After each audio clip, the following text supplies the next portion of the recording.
Hey guys, welcome back to another video. If you're new here, my name is Travis. My dad over there, his name is Rick.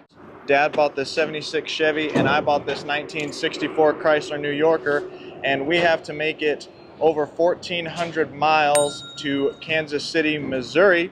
Months ago, I bought a truck in the Kansas City area. It's actually been waiting for me for months. I'm gonna go there and then we're gonna get that truck running and drive it back. I've already noticed on my car, well, I have some antifreeze coming out right here, but it's just coming out the overflow, I think.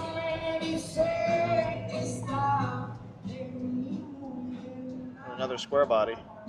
But this thing's pretty full, so it's coming out the overflow, so I'm not too worried about that. But I know that I am losing brake fluid.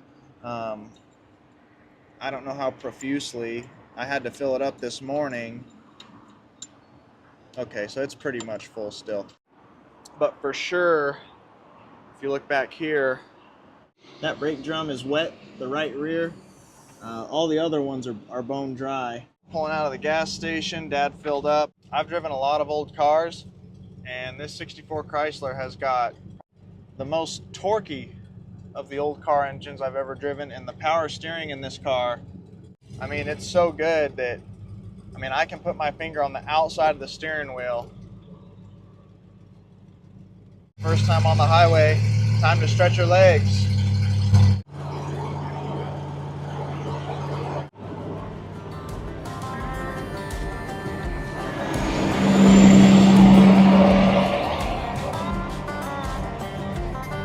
Noticing that the amp meter is pinned all the way to the positive. If that's right, then that would mean that the alternator could be overcharging the battery. We could have a voltage regulator problem.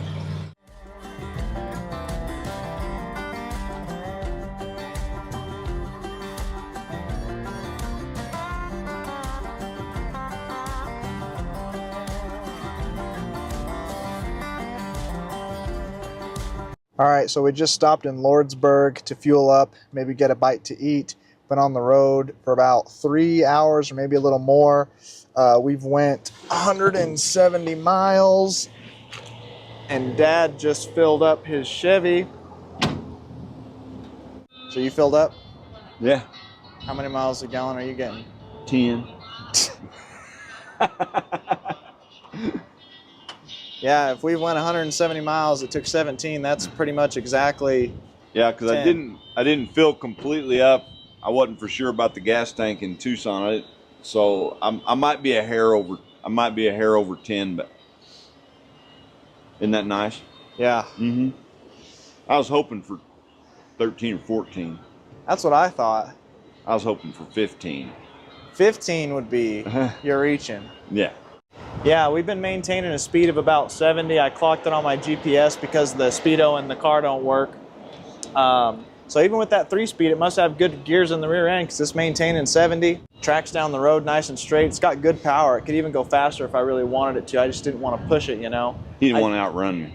I didn't want to make my dad feel bad, you know. My own dad. But I haven't filled up yet. We'll see what mine's getting per gallon. We'll go ahead and check it out. Transmission shifts nice and solid. I mean, every gear is bam, bam, bam, hard, good shift. Some people like a super smooth transmission. Oh, well, here we go. But I like a transmission that shifts a little hard. You know that it's shifting. Them gears are working right. Yeah, it's just coming out of the cap. I mean, it's still full. Whew, that's hot. It's full though. Okay, we still got a good amount of brake fluid in there. Didn't use no oil. No?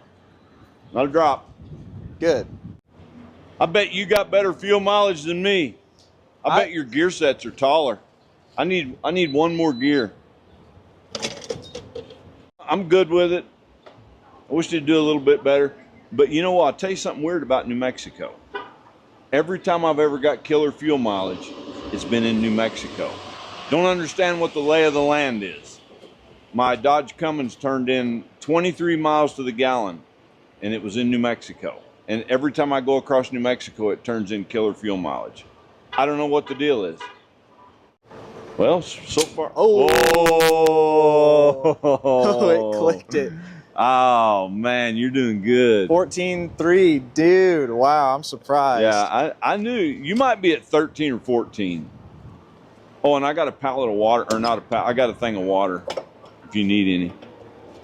Yeah, so I'm getting 11.9, so 12 miles to the gallon. So I'm doing pretty good. I checked the alternator. It's charging at 13.8, so that's not bad. Overcharging would be like 15 volts, so it's fine. 13.8 is fine. 14.1. If it was 15 and up, that's too much. You'll boil it up. So now from Lordsburg, we got to make it to Las Cruces and then Alamogordo.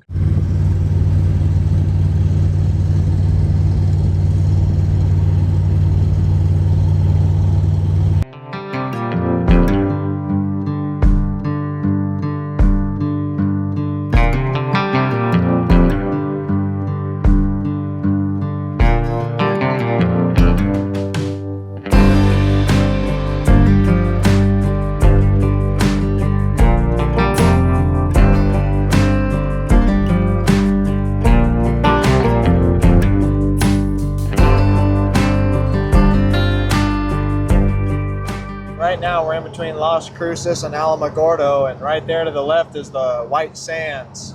I'm not really sure what kind of natural phenomenon has to occur for that to happen, but it's like white beach sand. All right, we just pulled into Alamogordo, about to hit this Maverick gas station. I think we've went almost pretty much 200 miles. Gotta love that push button transmission. Isn't that the coolest? Check this out. Even the e-brake light works. So I just filled up. We went 184 miles, took 12.8 gallons. That's 14 miles to the gallon. I think I calculated. I told you, man, this New Mexico, it's weird. It's weird. The fuel mileage went up. It's weird. Let's see. It just shut off. Let's see. Yeah, 11. You took even less. 11.7. We drove literally the same amount of mileage, and I had 12.8. So yours is getting 15. I told you.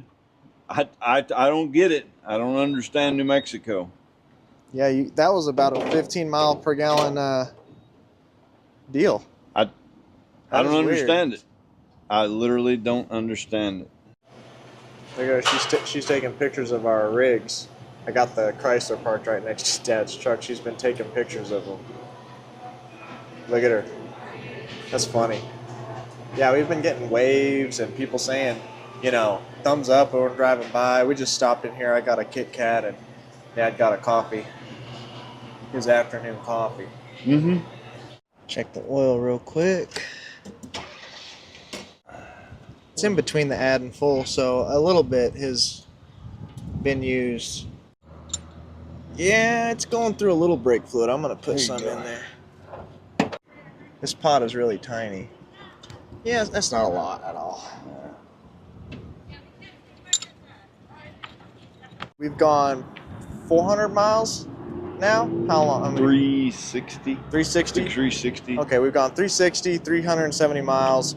We're a little over halfway to Lubbock. No real major issues out of either of these yet. Yeah. Yeah. Are you saving that? Yeah, I just sitting here. See, the backdrop almost looks like Tucson.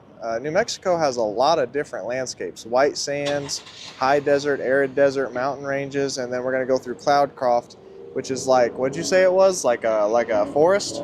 Yeah, it's a really beautiful place. It's a really beautiful place. When you look at this and when you get up there, you won't even think you're in the same state.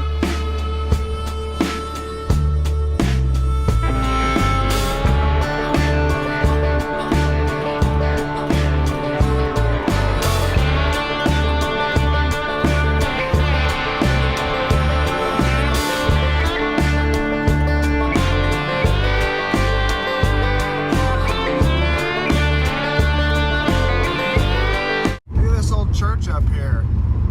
Wow. It's like some serious Southern Baptist stuff. This place is neat. Isn't it wild? It's immediate gratification. It don't take no time at all coming out of Alamogordo.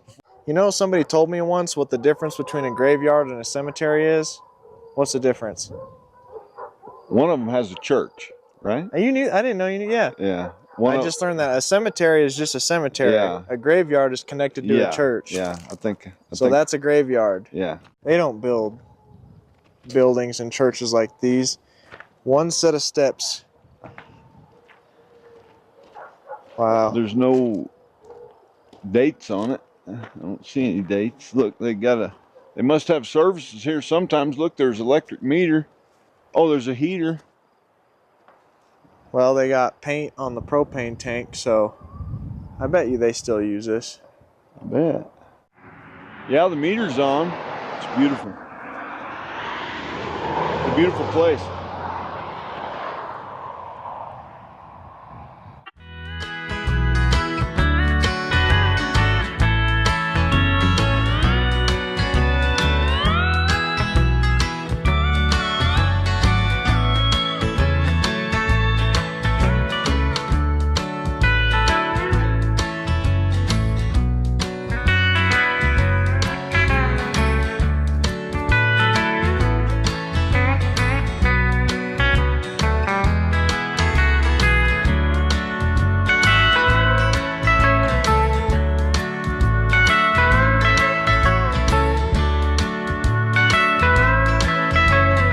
It's literally a ghost town.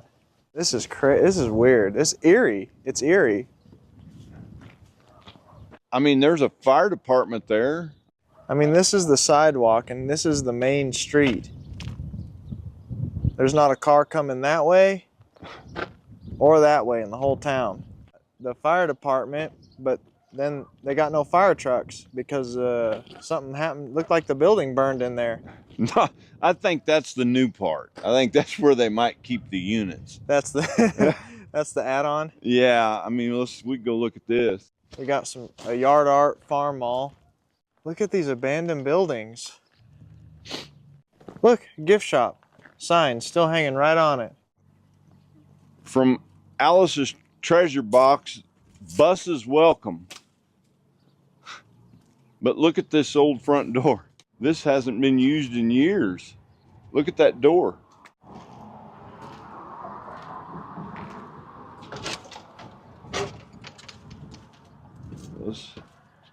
It's got a lock. No, I mean, I wouldn't touch it anyway. It said just heat and eat. I wouldn't disturb anything. I mean, but how does this end up here and then you just leave it? Quiet. It has had a post office since 1890. As of the 2020 census, the population was 113.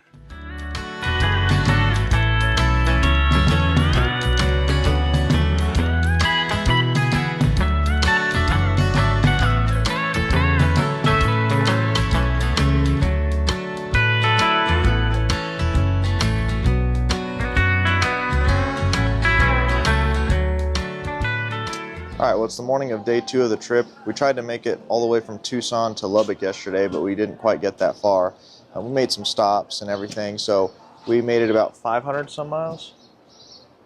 Yeah, 500, about 525. Yeah, somewhere around there. 525, 550 miles. We're in Lovington, New Mexico right now. We're just doing our checks on both vehicles to see if we're good to go for today. Can't tell if it's oil or water or what.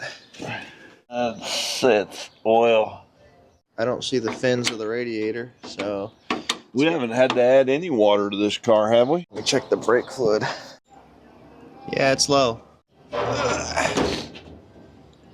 And then the belts. I checked these belts, man, because I'm telling you, man. They loosen. Them foreign belts. No, these are made in America.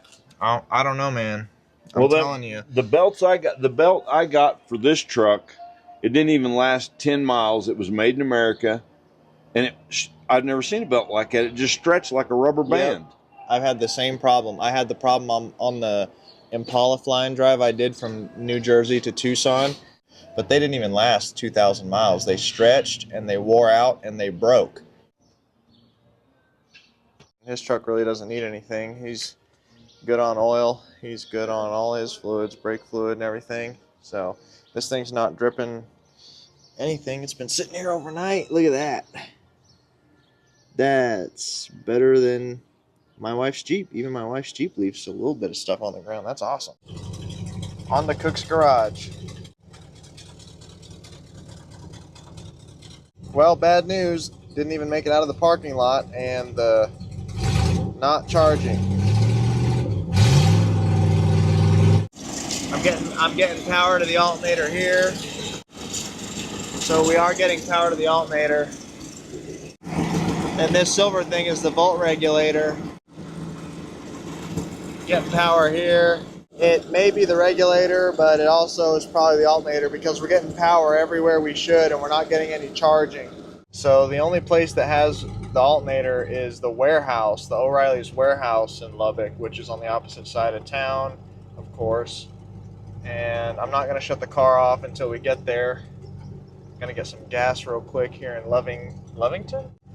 And then it should make it the 100 miles to Lubbock on what's in the battery. I mean, the battery's sitting at 13.2, so it's fully charged. I remember I had this same problem, man. That double Dodge Fly-In Drive Dad and I did that I put out Thanksgiving Day. That Dodge I was driving quit charging, and I made it, gosh, hundreds and hundreds of miles with no charging before the batteries finally gave out. So I've kind of tested this. Should make it 100 miles. Look at those derricks pumping oil, baby. Drill, baby, drill. Well, looky there. It's charging now. That's weird. I don't know why it's doing that.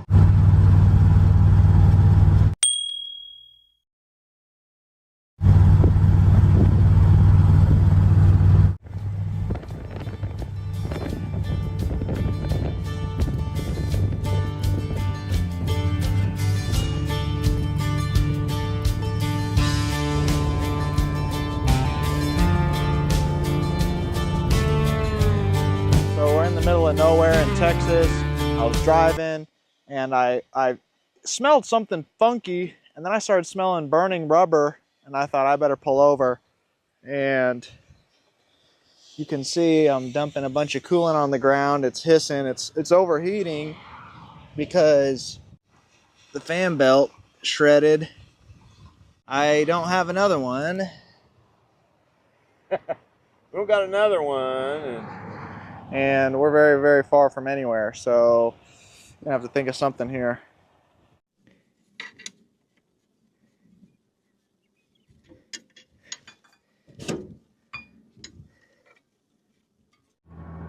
Yeah. I don't think this is very good. What's that? I don't think this is very good. Well, that's why God made chains. The next town is like 35 miles. 35 miles? Yeah. So actually the burnt smell, this idler pulley locked up, burnt the belt, snapped it off. We were trying to use the power steering belt off the pump and maybe swing this out because the power steering belt is longer. We could swing this out and actually get it to fit, but we don't have two bolts to lock it down. And plus, I just realized this is froze. So, yeah, we have no way to turn the fan.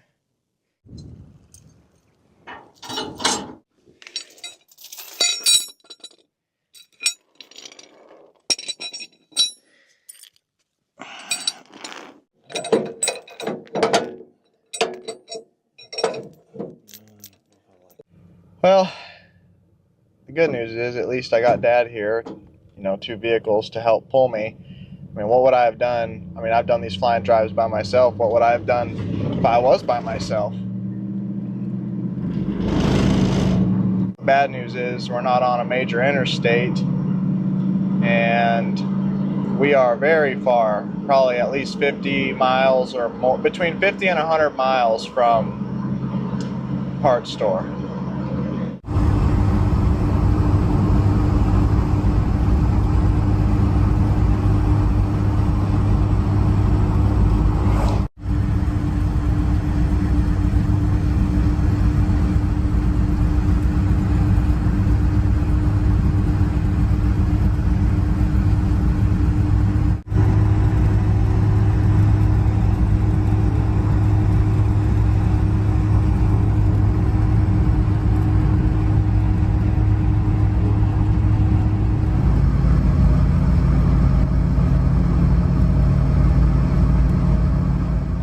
time is it? 10?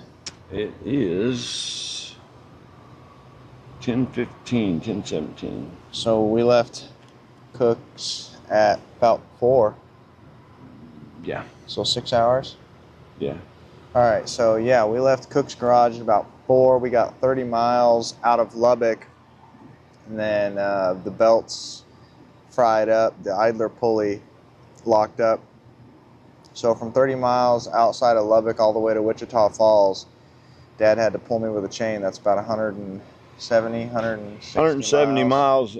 And I was just really surprised that there's literally nothing there. There's nothing out there. There was just nothing out there. No parts, no nothing. I kept looking on my phone for anything, and there was nothing.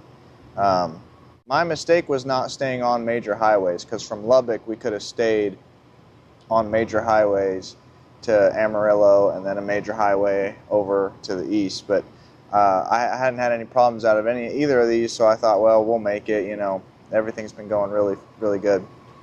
And so I took the shorter way, which was over barren wasteland, and that was a bad idea, because if you would have broke down on a major highway, there's always something within some reasonable distance. So I knew I should have stayed on major highways, and I didn't. But yeah, I mean, what would I have done if I was by myself? I mean, no one's going to tow you. Who's going to come out there and tow you? I didn't even know where I was, 170 miles. There was no parts houses for 170 miles. Crazy. Nothing. After 60 or 70 miles, I stopped at a gas station, spoke to a lady in there, and asked her, and she says, no, the nearest parts house is going to be Wichita Falls. Yeah. And it was like, well, what are you going to do? You got to keep going. So that's what we did. We're going to hit the hay. It's been a long day. It's been a good day, though. Been a good day. We'll see you guys bright and early in the morning. Tomorrow we'll get parts. Yeah. We'll rig something up. Okay, so it's the morning / almost afternoon-ish of day 3. It's Wednesday. We got to an O'Reilly's to try and see if we could figure out a solution to the problem. So what we ended up finding out was that the idler pulley locked up, but here's the bearing. We took it out and it's shredded, and nobody has this stuff anymore. Even a universal idler pulley would just have a bearing with a hole in the middle for you to put a bolt through, but it doesn't even matter, because you couldn't put a bolt through that idler pulley anyway, because see how it's shaped? See how the bolt has a flat spot? You couldn't put a regular bolt through there. You'd have to drill the hole out, put a nut and a bolt through there and all that. We don't have drills and drill bits. I guess if you had enough time, you could figure all that out, but we just don't. So we took the old power steering belt off, which is this one, because they did have a new power steering belt, and I cut it up to see what the measurement was between the fan and the harmonic balancer. So the idler pulley went here, and what we ended up doing was just bypassing it entirely, and we ended up finding a lawnmower belt that would fit. So there's no adjustment. Obviously the belt went around, so what we had to do was we had to get a belt. This is pretty tight, and we had to wrap it around the harmonic balancer, kind of screwdriver it around here a little bit, and then bump the engine, and it took it all the way around. So it's a little tighter than I'd like. I'm a little worried about how it's going to do on that bearing. Maybe if it wears in, it'll dig a little bit and loosen up. But I do have another water pump with a good bearing. If the bearing in this goes bad, it is a little tight, but it will work. It will spin it. That's all we're after. Yeah, and I did put another power steering belt on, because it was all twisted up for some reason. Like something was wrong with it. So I put another one on. Anyway, we'll go ahead and start it. Yep.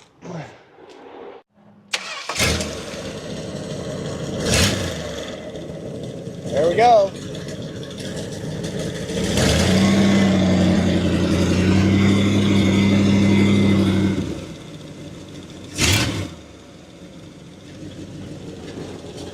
So we set out again, but it didn't take too long until I ran into another problem. Made it to Oklahoma City, was trying to find somewhere to eat, pulled up to a stop sign, and the car just shut off. right off the highway. The car just shut off, tried to turn it on, nothing. No headlights, no crank, no nothing, just completely dead.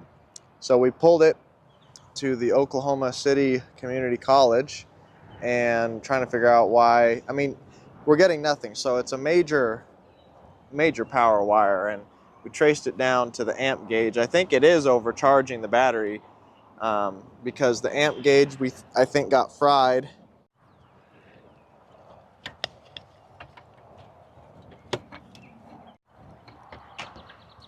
I know it's real close in here. We're getting power to one side of the amp meter and we're getting no power out of the other side. So the amp gauge is fried. Okay, go ahead and hook the battery up. Yeah, it's popping. Okay, we got our light here. This headlights? Yeah. Okay.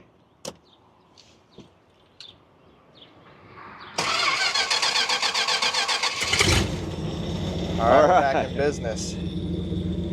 That's good. Back in business. That's good. We're back going. We get to get out of this rut.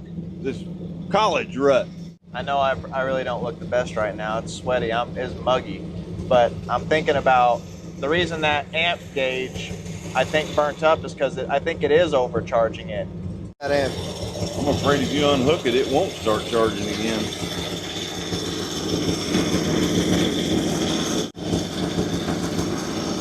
I mean, that's regular. It's not bad. All right. I mean, rev it up. If it goes to 18, yeah, that's a problem. Now we're good? No, it's 13.8. Okay, well, screw it then. It's fine. Oh yeah, I don't think I said what I did. Everything goes through the amp meter before it gets to the rest of the car. So there's power going in and out. We're getting power in, but no out. So I took all of the wires that were on the dead side and put them all on the live side so that power could pass through. Power's getting to the car the same way as before, it's just not going through the amp meter. We technically know it's charging, so we don't need to see it on the amp meter. I would just not know if it stopped charging, but the car's fine for now. Let's get some lunch. I'm hungry.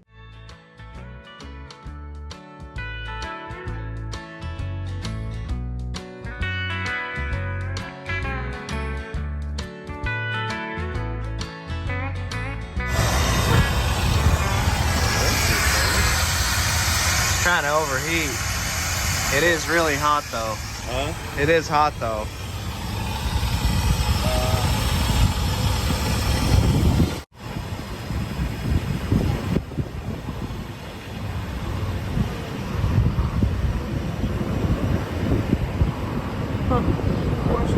It is awful hot today.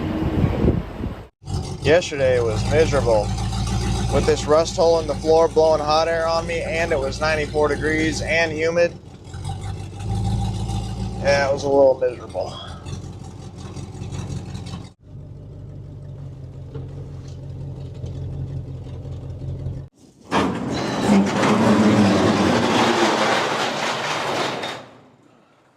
This may work.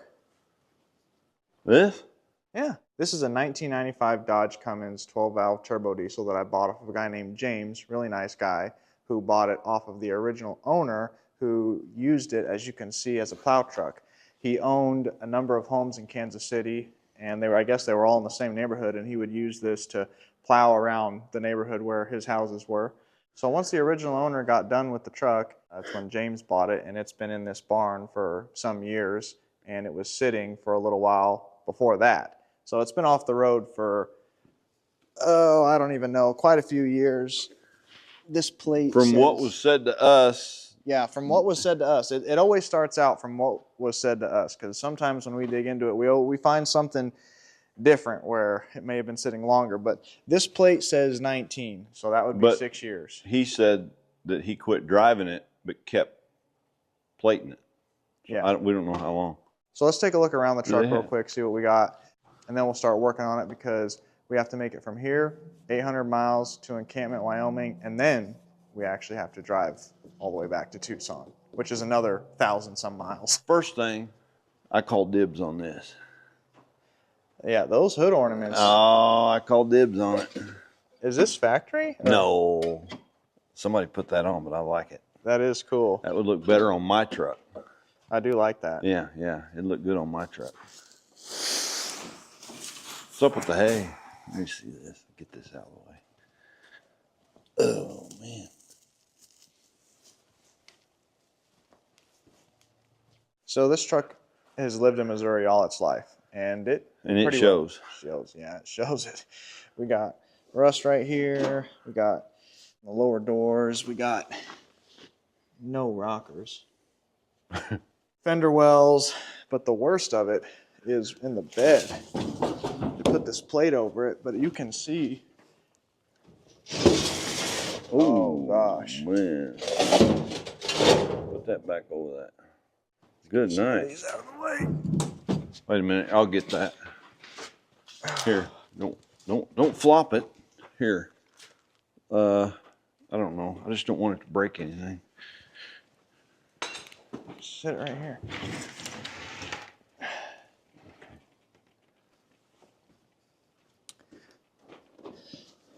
That ain't gonna fly. Bumper's rotted out. Got a different tailgate on it.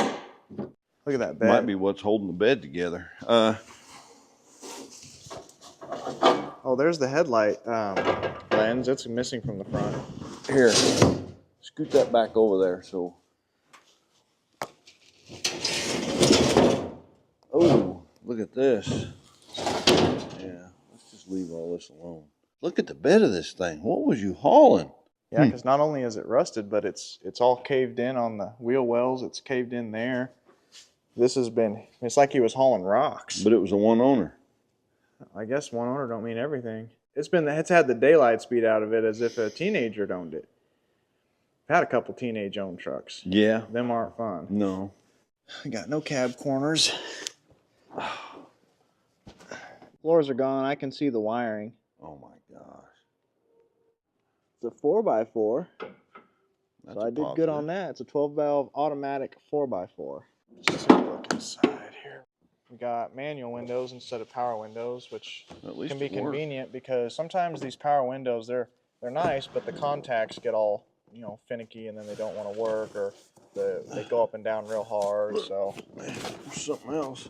I don't know if this is new or is this another telltale sign of what happened to the truck. Oh, look. Is it new? Yeah, it's still strapped into the box. And then we got a book. Oh, got a marked steering. A cigarette ad? Is smoking a cigarette and reading about the steering. Probably trying to fix it. They had it open there for some reason. It's got 301,921 miles on it. As far as we know, he put every mile on it.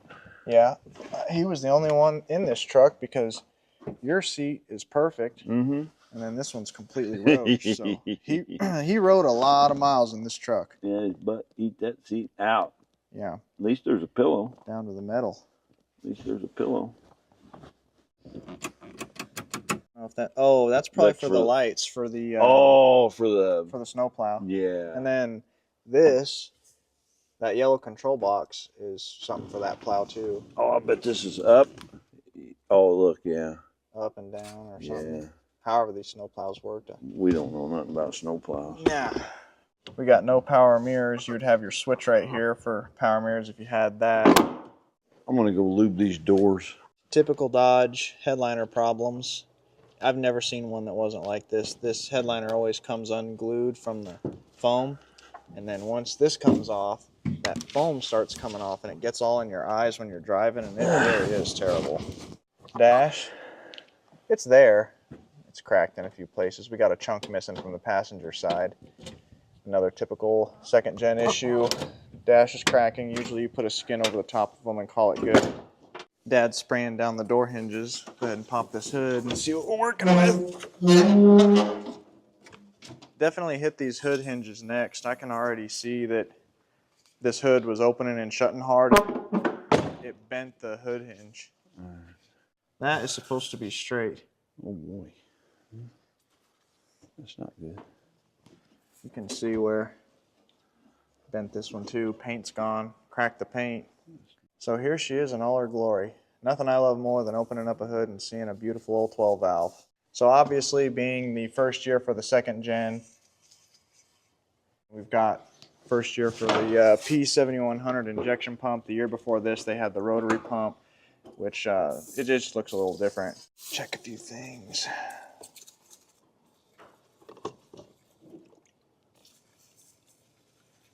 We got really low brake fluid in the front reservoir. I think the back controls the front, and the front controls the back. I think that's how it goes. So opposite of what you'd think. So you can tell these are pushed down. If these are down, that means that fluid is leaving the reservoir. Back's front. Well, here you have to worry about rust. Rusted lines. Could have a rusted line. We could have a bad wheel cylinder. Not too sure there, but we're gonna have to take a look at those brakes. That's for sure.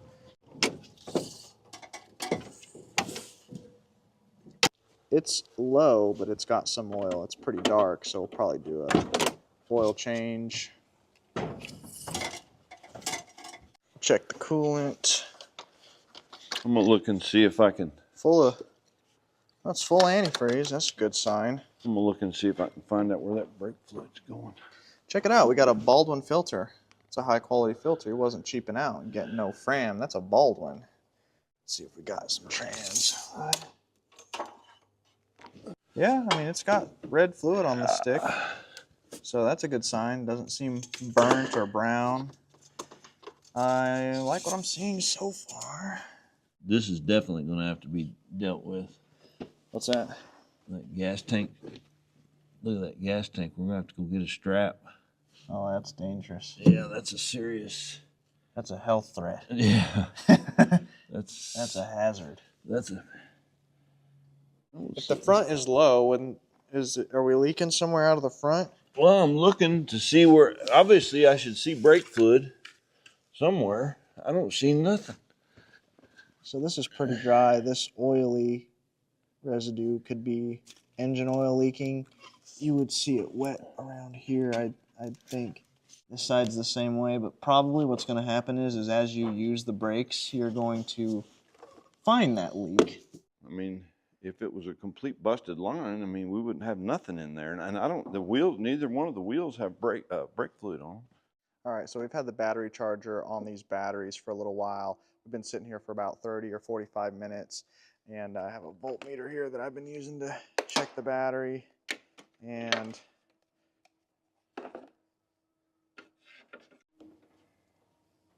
looks like we got quite a bit of volts in there. Should be enough to try and crank it. But before we do that, put a little bit of brake fluid in this reservoir.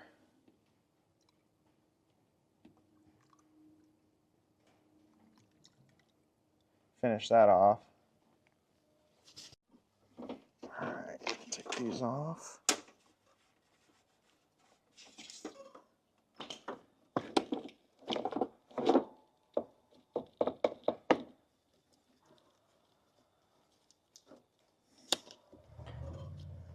See what we got. We do have a dome light. Got dash lights. Amp meter's reading. Is a gas gauge reading? Can't tell if that's reading yet. So before we try and crank it, hasn't ran in kind of a while, so I want to see if we're getting fuel up here and then bleed the injection lines to make sure we're getting fuel to the injectors. Because if we're getting fuel to the injectors, it should run unless there's something wrong with the engine. So right here by the intake horn is the main fuel inlet for the injection pump right there, and that's a 19 millimeter. So I'm going to loosen that up and manually pump the mechanical fuel pump, see if we're getting fuel out of here. All right, so I cracked it a little bit.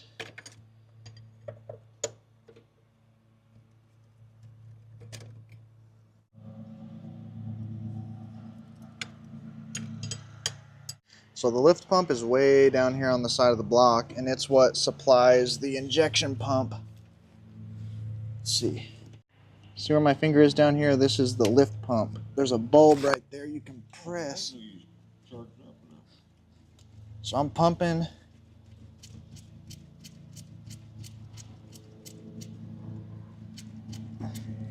I can hear, I can see some dripping. See that? We are getting some fuel. Yeah, we're getting fuel up here. Go ahead and close this up, and then we'll crack the injection lines, and hopefully we get some fuel coming out of the injectors. Next thing we'll do is open these lines. Just a few cranks is really all you need.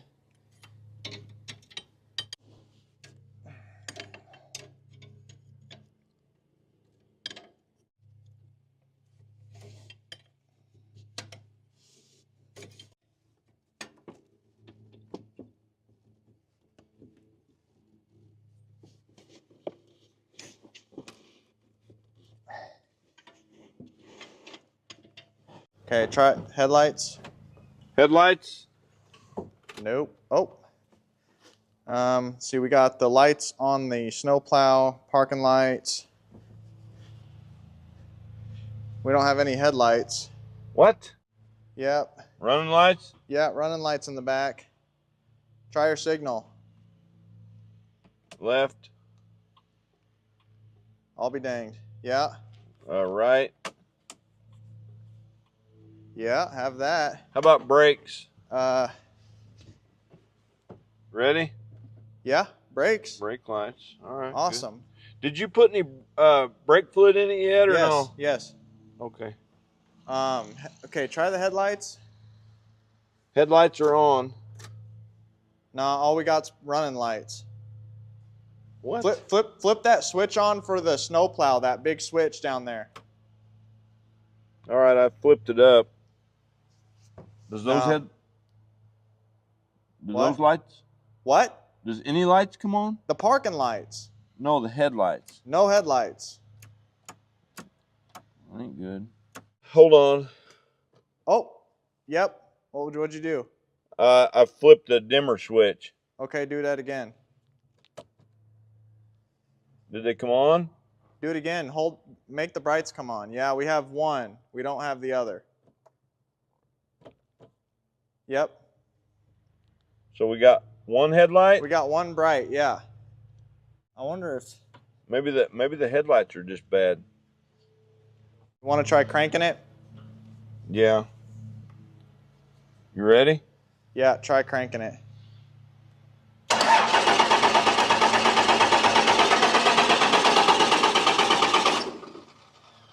Okay. Anything coming out of the injector lines? Cylinder 2, 3, 4. Yeah, we're getting some. Crank it a little more.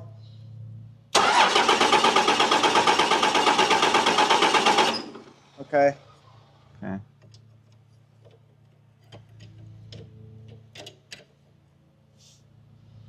I'm gonna shut these. So you are getting fuel out of the injectors? Yeah, most of them. A couple of them, I don't see any. Crank that shut. I hear the solenoid.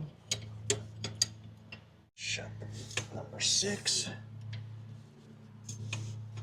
Before I start these trucks that have been sitting for a while, I always take the intake boot off the turbo and get a piece of wood ready, because sometimes if these have been sitting a while, the injection pump freezes up, or sometimes the plungers can get stuck or they freeze, and the injection pump freezes sometimes in the full throttle position. You got something. It's scary to shut them down. I had that happen to me on the last Cummins I had, and if I didn't have a piece of wood there, I would have been in some major trouble. Do we have something to put on it? Let's see. So we got to get a piece of wood. Let's see. Turbo spins. Doesn't really have a lot of shaft play, even though it's got 300,000 on it. It's good. Is this, will it? Well, it'll fit. I mean, at least it'll stop it to where you can start undoing injectors. Yeah. All right. Okay. You ready? Try it. Yeah, give it a whirl.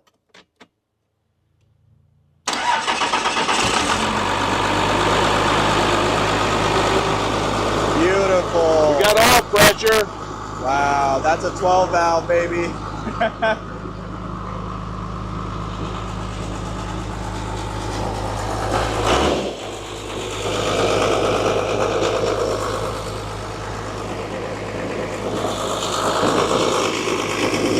It's charging.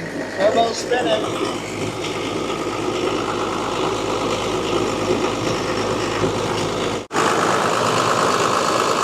We'll start airing that tire up. I start airing the tire up. Okay. Looks like all of our accessories are spinning. What can happen on these is sometimes that fluid damper, which is the harmonic balancer, there's rubber in there. Sometimes that rubber can go bad, and then the motor will run, but none of the accessories will be turning. It's just something I look at. Okay, let's see. What do we got for gauges?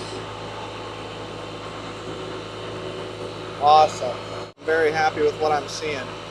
We got charging, we have tack, we have oil pressure, we have fuel, which I think is working, because the problem is if these don't charge, the tack and the charging are related, and that can be a PCM issue, and it can be a real bad issue to track down. So I'm glad that that's working.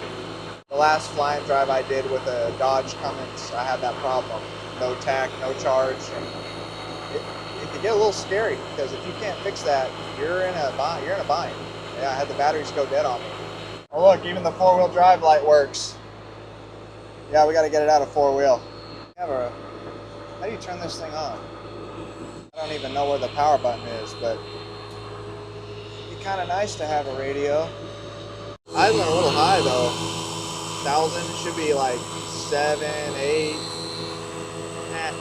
Not a huge deal, but a little high. We got Dad putting air in the rear tire here. Did it take air? Yeah, I thought that tire was coming apart, but it's not. It's mud or dirt or something.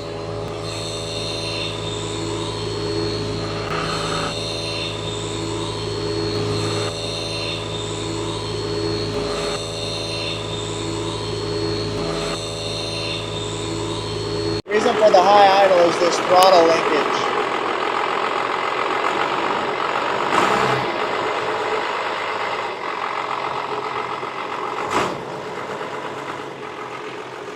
I'm going to spray it down.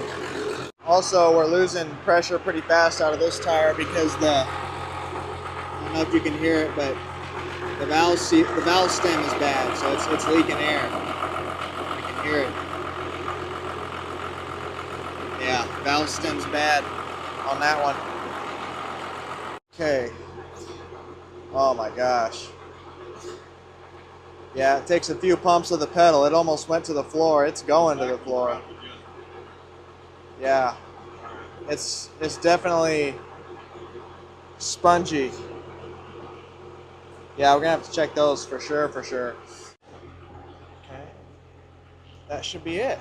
But the four-wheel drive light's still on.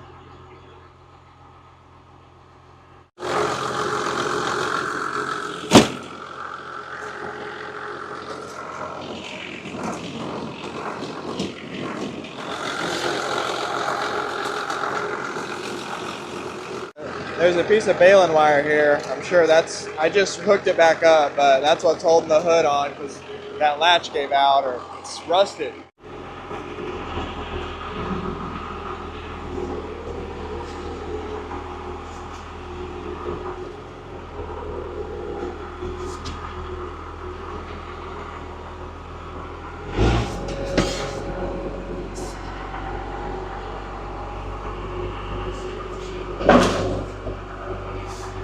Whoops.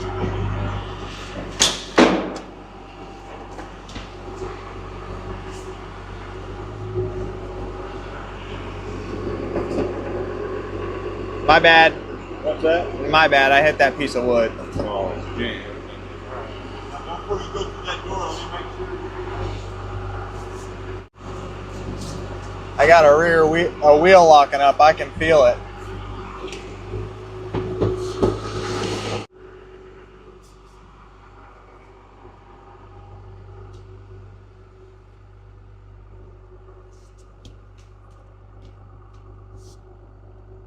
All right. All that rear tire has to do is make it to Dalton's. It's losing air fast. Made it. There's Jim. That's what I'm talking about. You take off, you bring one back. That's right. We got her out of there. And what all you got to do to it? Brakes are funky, real bad. What's that? The brakes are real funky. Yeah. Well, you want pull up here on the flat pad, so if you got to work on it, you can work on it up there on that pad. That's what we've done it before. Alright. Yeah, put it up there so you have a flat spot to work. What a piece of shit. It's Where nice. did you find this piece of shit? Actually, really close to you. You should have bought it. You should have bought this dump. I'll pass. It's a nice truck right here.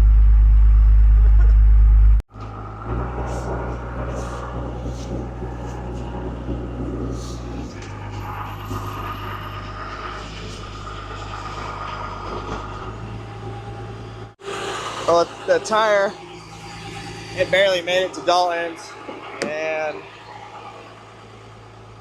the temperature's been creeping close to 190. I'm not sure if it's gonna try and overheat, but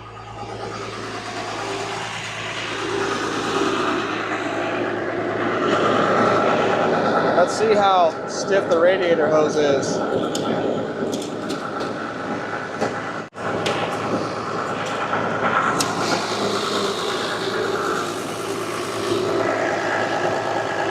It's not that stiff. I don't know if it's trying to overheat or not.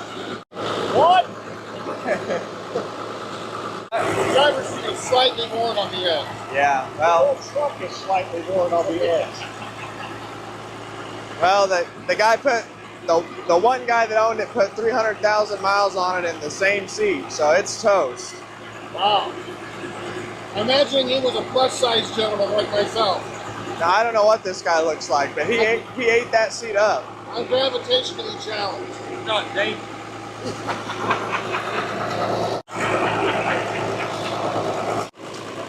It's got antifreeze. I'm just not sure how much it's cycling.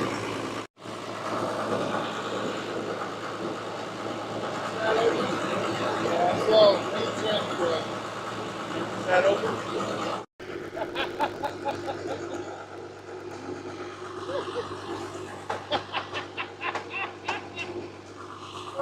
What's wrong with it?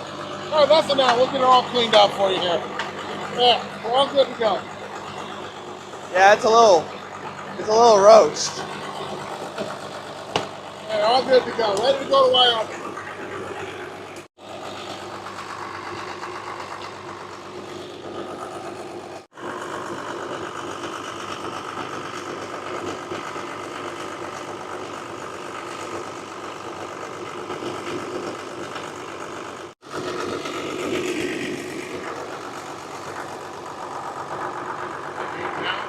Yeah, it's full now. Try and see the chip better. We're maintaining. Dad just said the temperature's coming down. I did hear the fan clutch kick on. Could use a little water.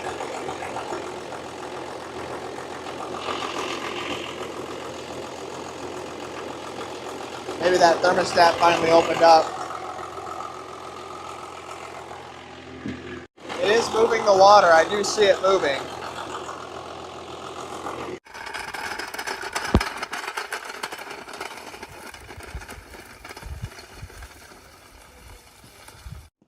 Coming down. Okay.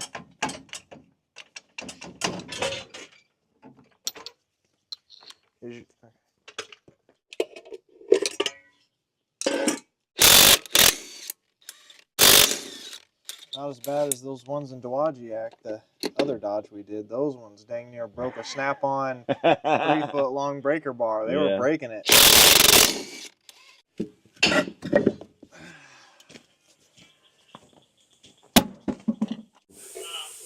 Well, you'll pull the motor up. But he,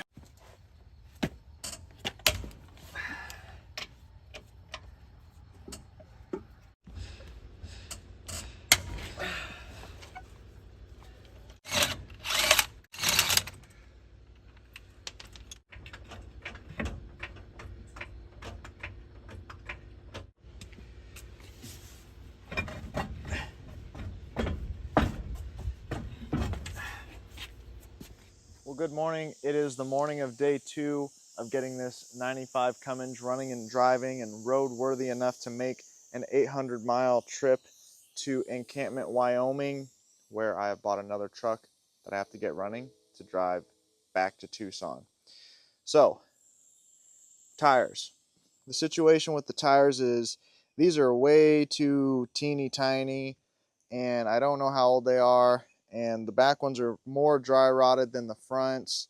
So Dalton has some tires that he's going to let me buy for a decent price that are better, a little newer, a little taller tires, help out with the fuel mileage and speed. So he's got these 1-ton rims, or what are, yeah, 1-ton dually rims. So these two are the ones from 2023, and then the other ones are all the same. They're all from 19. So Dalton's got a tire machine in there that we're going to use to take those tires off those rims, and then take these tires off these rims and swap them out. And also with the brakes, yesterday we found out they were really spongy, and they were spongy all the way back to Dalton's. Brake fluid was a little low, it wasn't out, can't really see it leaking anywhere. So we filled it up with brake fluid. It hasn't leaked any out. The rears were pretty out of adjustment, so I adjusted the rears and they're still sort of spongy. Now, I'm not sure why. I don't know if the master is giving out, if some seal is bad in there, letting fluid pass through and not giving a positive brake pedal. There could be air in the system, and but I'm telling you, messing with these brakes and opening them things up is a dangerous game to play because things are rusty, especially down there. Remember, this was a plow truck, salt, snow, water. I tried to loosen up one of the bleeders yesterday on the rear brakes, and it started to twist. I'm not sure if it was going to break the bleeder, but the second you break one thing on this brake system and you open it up, like if I broke a bleeder off, you're cooked. You're cooked. You're spending hours and hours in a full day fixing these brakes. So spongy is okay if it stays consistent. We're not going to open up the brake system if we don't have to. If they're quasi working now, I'd rather just leave it that way, you know, just let sleeping dogs lie. We did grease some of the grease zerks underneath the U-joints for the front four-wheel drive, and we greased some other suspension parts down there. It's low on oil, but I'm going to change that anyway. I did check all the differentials and stuff. The front differential does need some gear oil. The rear differential was good, and the transfer case was low. So let's do some fluids right now.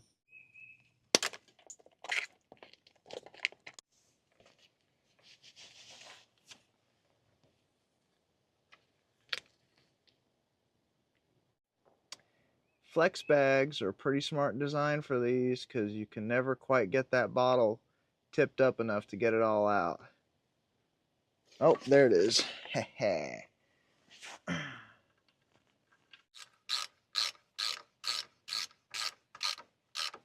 All right, good enough there. Yeah, this truck is leaking oil and rusty everywhere. It's bad. It looks like we're getting something out of here, down here. It kind of smells like gear oil. Yeah, this smells like gear oil, and it's freshly wet. You have the whole underside of this just caked in oil. You got a boot here, it's coming off. I mean, look at the housing for the spring. It's totally rotted off.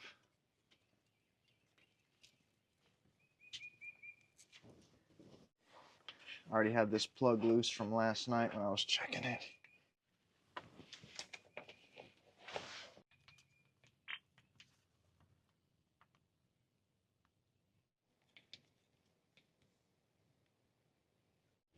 This thing's taking a lot of gear oil. Now we won't tear up our transfer case because that's the whole value of the truck is right here. You know, even though the truck is rotted out in Tucson, it's worth decent money because it's a 4x4. You wouldn't believe what people will go through to try to convert a 2-wheel drive to 4, or piece together four-wheel drive stuff to make something four-wheel drive for swaps and stuff.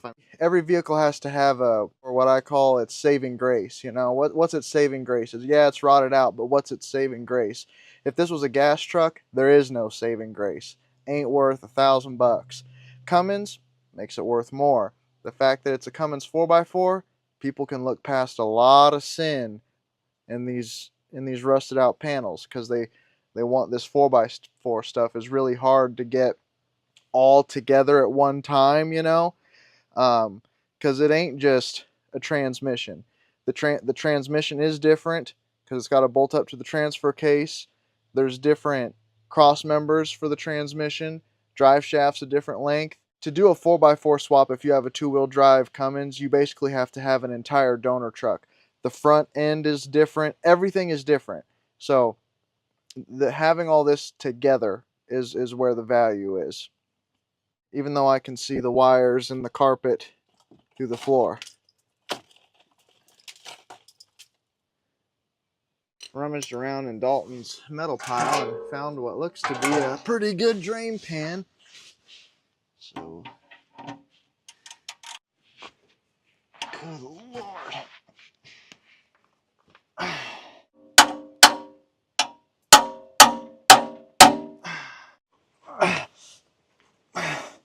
Holy crap.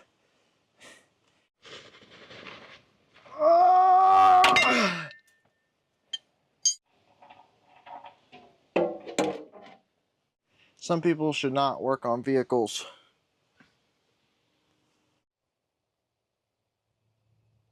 So you can load the tires. Oh yeah, when you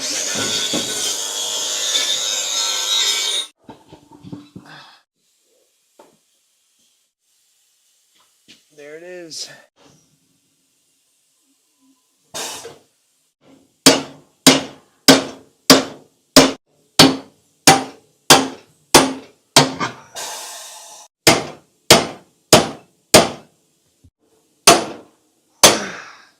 We tried to use this tire machine to get these tires on, but we were fighting and fighting and fighting it, and we realized that this was just going to take all day long. So we eventually had to come up with another idea to get these mounted. So we were able to get one tire from Dalton's 1-ton rim onto our rim, but the other three, it's just not going to do it. Those tires are too old, stiff, big, and the tire machine isn't big enough. It's not set up for 1-ton rims. It needs a different tire machine. We'll be here all day, all night, and tomorrow doing it. So we got to take them to a local tire shop to get them switched out. Dalton's going to let us use one of his rigs to do that. And then after that, we can get out of here. Thanks, Dalton, for letting us use your pickup.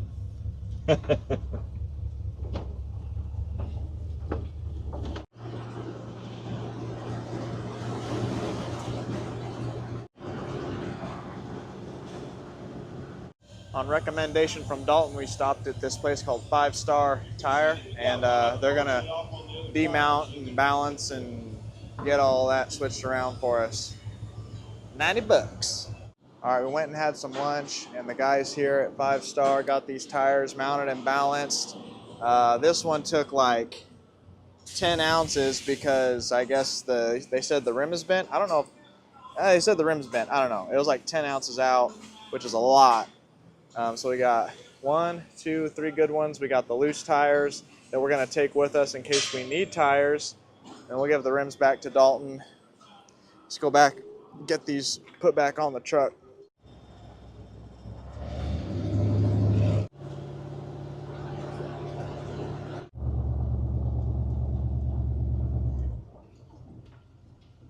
So this is the one they had to put 30 pounds of weights on. We'll put this one in the back. We'll keep these extra tires in case the truck in Wyoming needs them.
So we have all the tools loaded up. We have a few extra parts for the truck that I bought in Wyoming that we have to get to. I think the truck is as ready as it'll ever be to hit the road. It seems to run good, drive good, stop okay. I got tires on it. All the gauges seem to work. It's charging. It did keep temperature. Transmission shifts. It goes into overdrive, and I did feel it go into lockup. So all that is good. I want to thank Dalton for letting us use his house and his facilities. And actually, this concrete pad we're working on is the future pole barn garage shop. He poured the pad, but he's going to put up a building here. So we were some of the first people to work in the new pole barn garage headquarters. We also want to thank Dalton for letting us use his Chevrolet to get around town to swap these tires around. Went from one rig to another.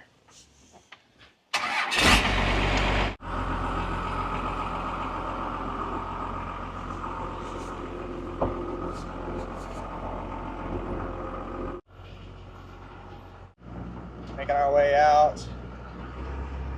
Oh. So we headed out onto the open road, but I wanted to get to a Harbor Freight as fast as I could because the gas tank straps are rotted out, and I want to put some straps over the frame so that the tank doesn't fall out on the road. All right, I got two straps in the back, one strap in the front. Both of these are crossed over this top frame rail. You can see under here the bed. This is that plate steel they have up top. This is rotted off. It's being held up by a chain, some scale. This entire section's gone. You know what's funny is look at the bottom of the truck. None of that's rotted out. It's because oil got slung on it and it saved it. Got one of the U-bolts that hold the rear end on rotted in half. You can still see the stud on it though.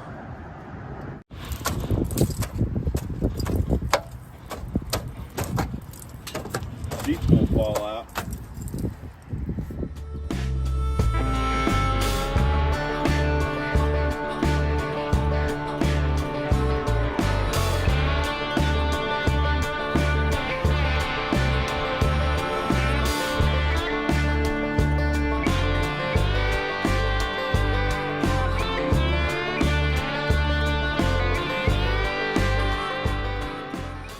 It's getting to be nighttime now.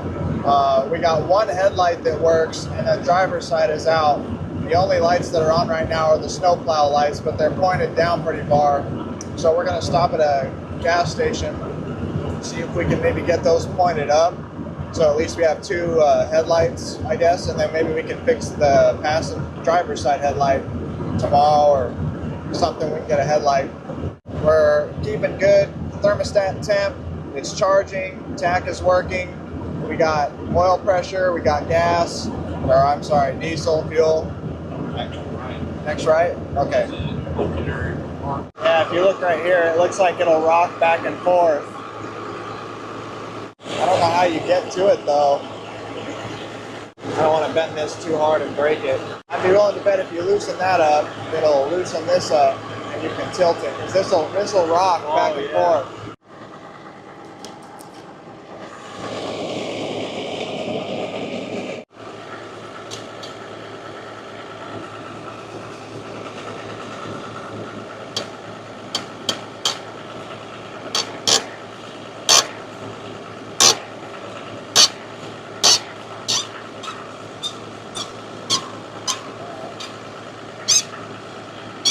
I think we'll probably just turn in the stud.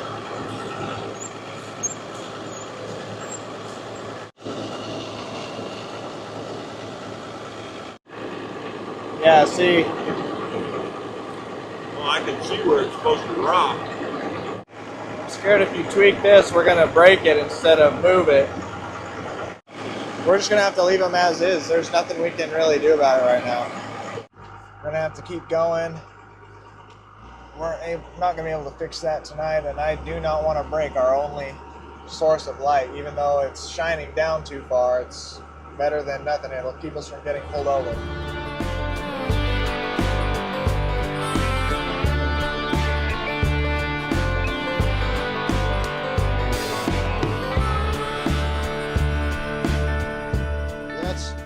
It's noticeably colder where we're at now. So we got from Kansas City to Lincoln, Nebraska today. while fitting in the Union Station escapade. That's a little over 200 miles we went, which I think is good. Truck did great by all accounts. A few small things, like when I'm driving, like it kind of will veer to the right a little bit.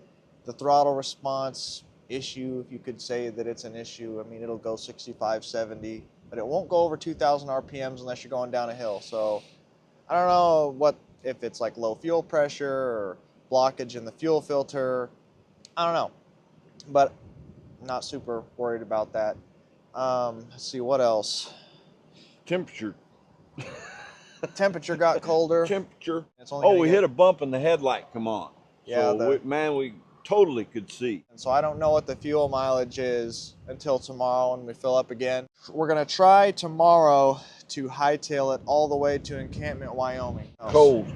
Yeah, it's cold. It is definitely colder. And it's only gonna get colder in Wyoming. I think they had snow or something in the last few days. So we did bring coats, but it's chilly. It's a little chilly. Well, good morning, guys. It is the morning of day 2. We're 200 miles in out of 800 miles to get to Encampment, Wyoming, to get to another 12 valve that I bought. So looking on the ground, that looks absolutely beautiful. I don't see anything except for that differentials leaking over there. It's not too bad, a couple drops. Look at that. Wow. We did fix the hood latch before we left. Even though it's not leaking it on the ground, it can still be burning it. When these diesels get kind of aged, they'll start consuming a lot of oil. Even though it's not dripping it, you gotta watch it. Yeah, oh yeah, we're still a little over the safe mark, so totally good there. Check the oil yet?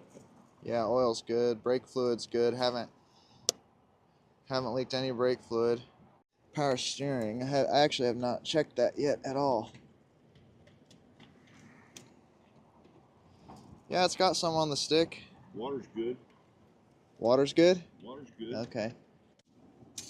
Actually, Yeah, we have a lot of fluid on the dipstick. I mean, you check them in neutral hot, but it's got fluid in it. All right, we're looking pretty good. There we go.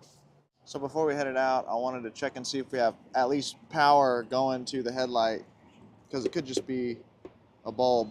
I looked at the filaments on the bulb and they don't look burnt. Sometimes you can see them, they'll be black, or the inside of the glass will be burnt.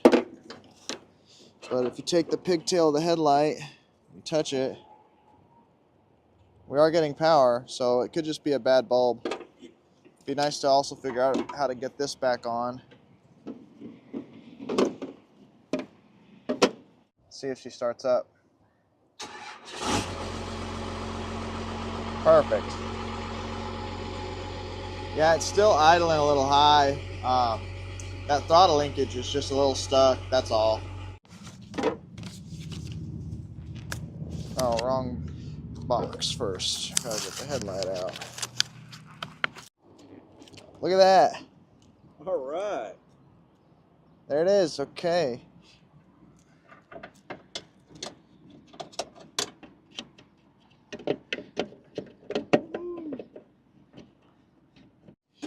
So now that that's on, got some JB Super Weld, which is probably this looks just like super glue, but it's probably JB Weld's version of super glue. Call it Super Weld. Job. Do you have to, Here. oh, it just comes out? No. Oh, I thought you had to cut it. No, I guess it just comes out. Put a lot on here.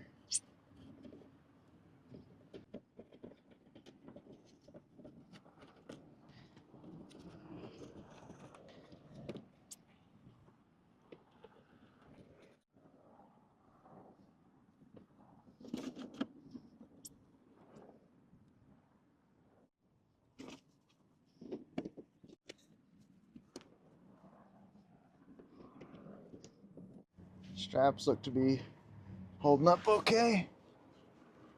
Yeah, they're still pretty tight.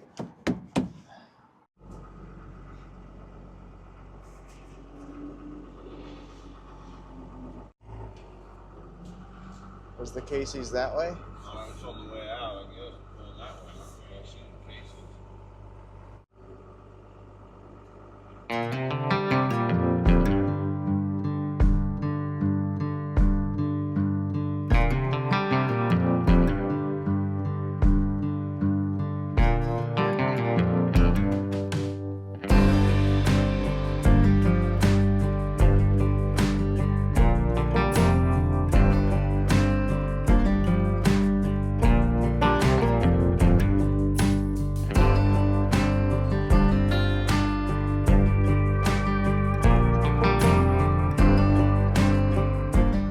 You've gone 363 miles since I filled up, and I'm still at a little over a quarter of a tank. So we'll see what kind of mileage it gets. Diesel is $3.14 a gallon here in Gothenburg, and I'm hoping that the truck gets 18 to 20 miles to the gallon. You can almost set your clock. If these trucks are running decent, they'll get 18 to 20 miles to the gallon unloaded. And it doesn't seem to matter whether they're 4x4 or not. You would think that with the extra stuff, with the weight of the transfer case and the front differential and the potential drag and all the extra parts that are rotating, that it would be a lot worse. But these trucks actually, they don't really care too much. And this truck is probably every bit of 6,000 pounds with all the stuff we have in the back. I'm sure it's 6,500 pound truck right now. It took 22 gallons, which is about 16 miles to the gallon. A little worse than I thought, but that's okay. Yeah, it's still good. Oh, look, I just noticed this. There's a running board on my side. There used to be a running board over here. There's the tubes that would come out there rotted off.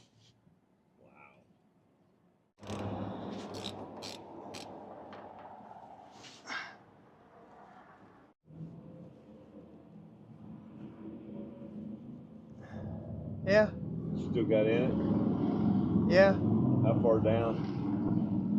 Not very, you know. A little. Hold on.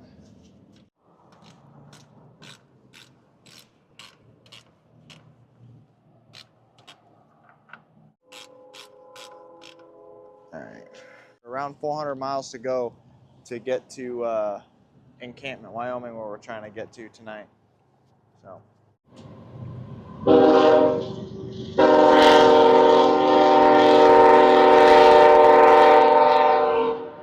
he's on that horn. Boy, he was. He's laying on it. Look at those gas station lights. That's an old service station. That's the island, the lights, and the pumps would have went there. Wow. Interesting town. Lead you this way because they want you to see their town. Look at that. Oh, look at that sign. Yeah, movie. That's a movie. It's routing us through their town to get back to I-80.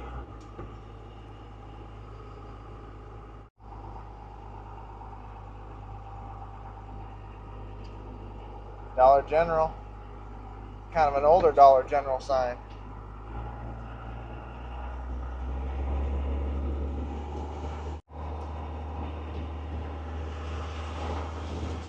$400 miles to go.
So we've went 430 some odd miles today. We started off in Lincoln. Now we are in the great state of Wyoming. Never been to Wyoming. Me and Dad have both never been to Wyoming.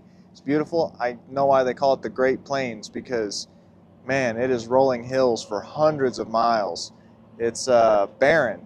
It's cool though, but like just the amount of nothingness is really breathtaking. We pretty much I-80 goes across the middle of Nebraska, like directly, just a straight line through the middle of Nebraska. And boy, is it wide open space. It's the first Walmart I've seen in 400 miles. We still have about 100 and some miles to get to Encampment, which is where the other Dodge Cummins pickup is that I bought, that I have to get running and ultimately drive back to Arizona. But we have got to get to the truck. And we picked up some things here at this Walmart. Some things. I know the truck, I'm sure, has dead batteries. I don't know what the battery situation is going to be like getting batteries there. So I wanted to buy a couple batteries, make sure that we can crank the truck. Bought some tranny fluid, some engine oil. What's this? This is a little cute thing, a laundry detergent. We've been on the road for 6 days. We're out of clean clothes, so I got this cute little thing of whatever so we can wash clothes. Gear oil, some basic essentials for the truck. We have other tools, and I brought a few parts that I know the truck needs. I'm telling you, man, I don't know what the deal is, but a battery is $150 to $200. But these marine batteries, which I don't know, they deep cycle, they different designation, but these are $93, and the same size car battery is like $180. And I've used these a lot, and I've never had a problem. All right, we got a full ship, full of fluids, full of parts, full of tools, and laundry detergent. Don't run around stinky. We filled up in Laramie. The truck did turn in 18.9 miles to the gallon. Well, good morning, guys. It is the morning of day 3. We made it to Encampment, Wyoming. We stayed in this really cool lodge last night. What's up with that? Oh my gosh, here we go. Would you look at that? Here we go. Well, that ain't good. I knew those. I knew it. I knew those batteries were iffy. No, you just lost connection. Oh no, you lost connection. Look. Oh, what, did you do that? No. Did you do that? No, the way you was driving up here last night around them curves and stuff. I knew the positive battery cable. Don't blame my driving. Yeah, you did it. I knew the way you was driving on that road. What are you even talking about? Yeah, I knew the way you was turning them corners, this truck getting up on 2 wheels. No, I was not. No, they're good. Better start.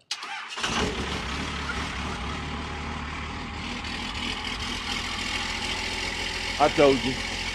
I knew when you was driving the positive battery cable was going to come off. You didn't know that?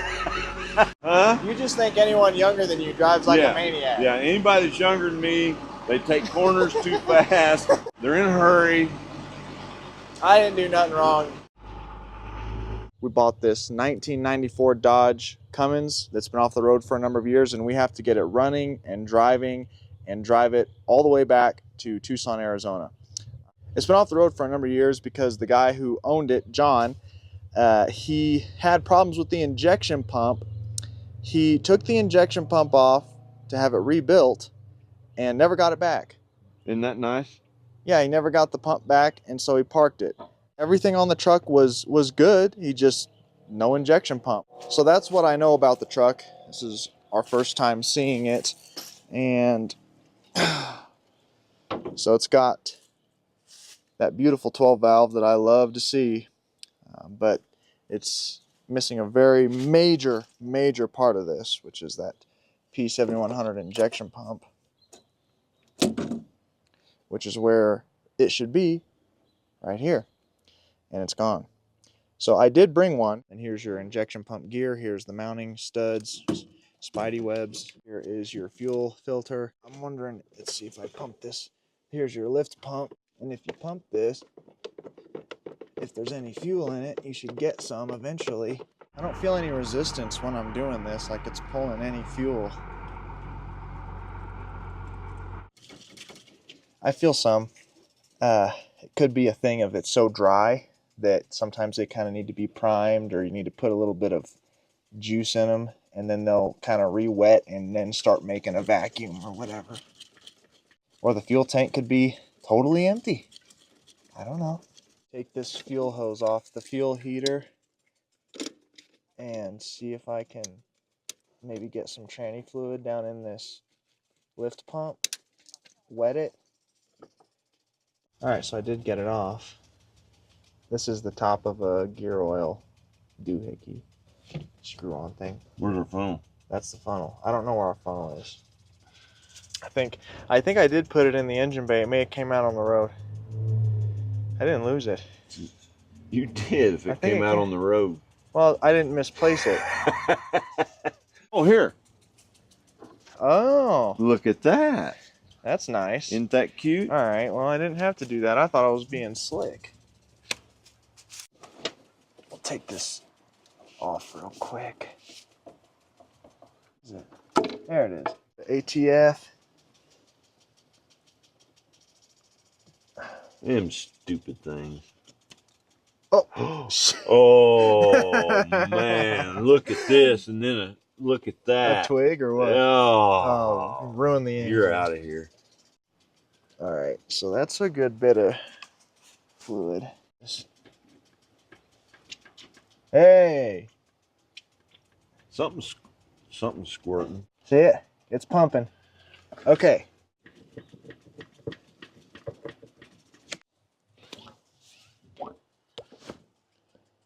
Here we go. I got it. The pumping diesel?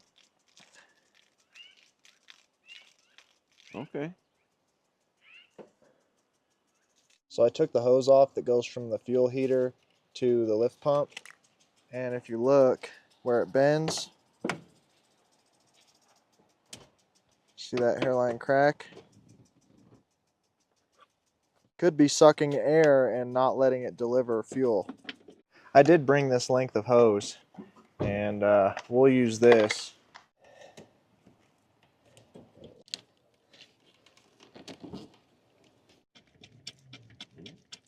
Ooh. That's better. There. Look at that. There it is. Yeah. I think we found the actual root cause of why the truck was parked. It was that hose sucking in air. You can't have that. But now for the fun part, putting on this injection pump. Yay. All right, so this is our oil fill tube. We're not gonna need that for a while. This is the throttle linkage mount. And then here I brought this, even though I guess I don't need it. He's got his on there. I brought one just in case. All right, there she is. 44 pounds of meat and power. I lock timed the pump. Okay, there's a tool in here where you time the pump. Okay, you cannot forget to take that out and reverse it before you try and crank it, because you'll break the nub off in the pump and then you will be going nowhere. So there's that. But before we put the pump on, we actually have to take this fuel filter housing off and put it to the side, because the pump has to go back up in there, because the shaft is kind of long and it has to go through here. So you have to back the pump up far enough to get it in there, shove it forward. Let's take this off first. And these are 10 mils. Take the housing off the intake. There's only 2 of them, and then it pops right off.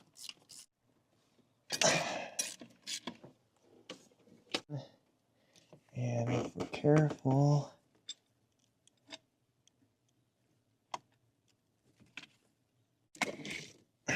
it's time. It's time. Okay. This is the worst. It's a booger. Okay, so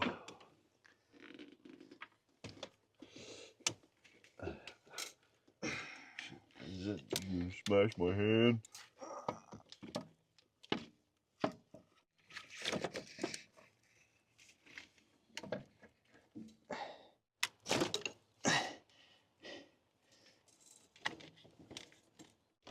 Hold on. Okay. Okay.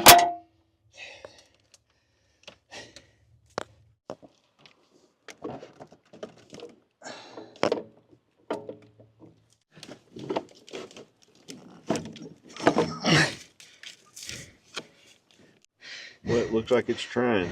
After fighting with this for way too many hours, way longer than we should have, finally got the pump set on there. There's 4 bolts that hold it on, here, here, and on the other side. Got all those tightened down. We have the injection pump gear shaft nut on, but not tight yet. That's what we're about to do. This is the fuel return for the P-pump, and this actually is not a bleed screw. This screw holds a spring and a ball. This is your fuel pressure regulator, so that's on and tight. The oil feed line is on and tight. The mounting bolts that hold the pump up in the rear, that's on, not tight yet. We're going to tighten them in a minute. What we're going to do now is get the torque wrench and socket, torque the gear nut down. 144 foot-pounds. So the only thing I don't know. So before we actually get anywhere with this, I'm going to take the timing tool out of the pump and reverse it to its correct position. Where's the... So the little tool is down here on the bottom of the pump. Okay. The crank tool still in it. I'm reversing it right now in the pump. It's the way it should go, plastic side down. It's not engaged with the pump. Then I gotta tighten that. Okay, should be good. All right.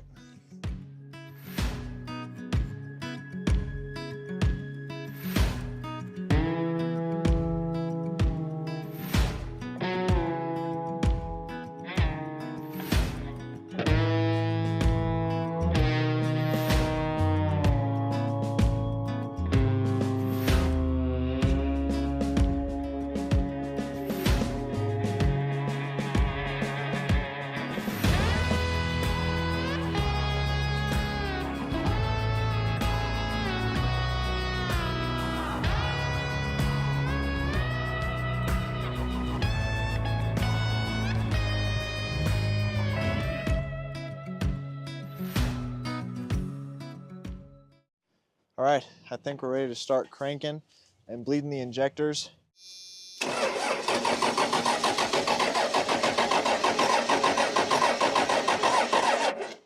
Yeah.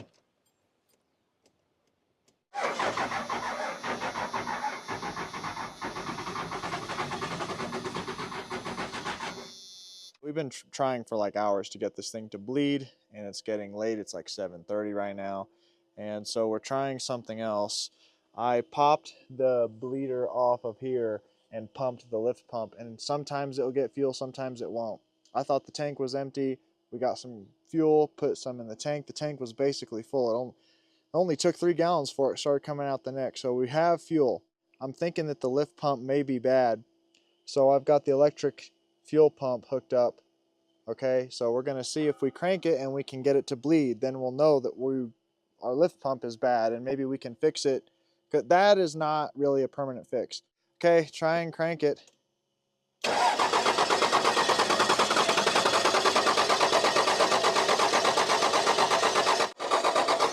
Yes, yes. Oh, all of them at the same time, dude.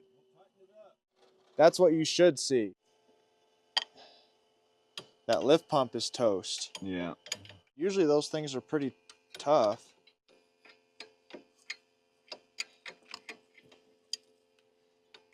They're all closed. You should be good. I got this piece of wood here, but...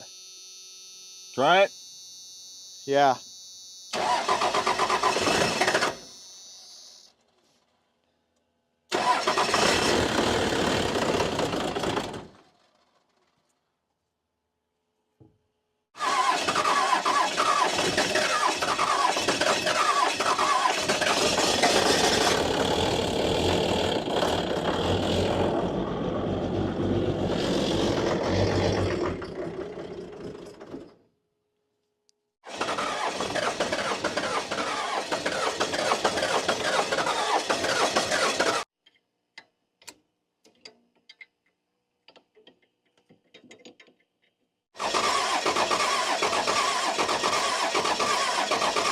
Okay, stop.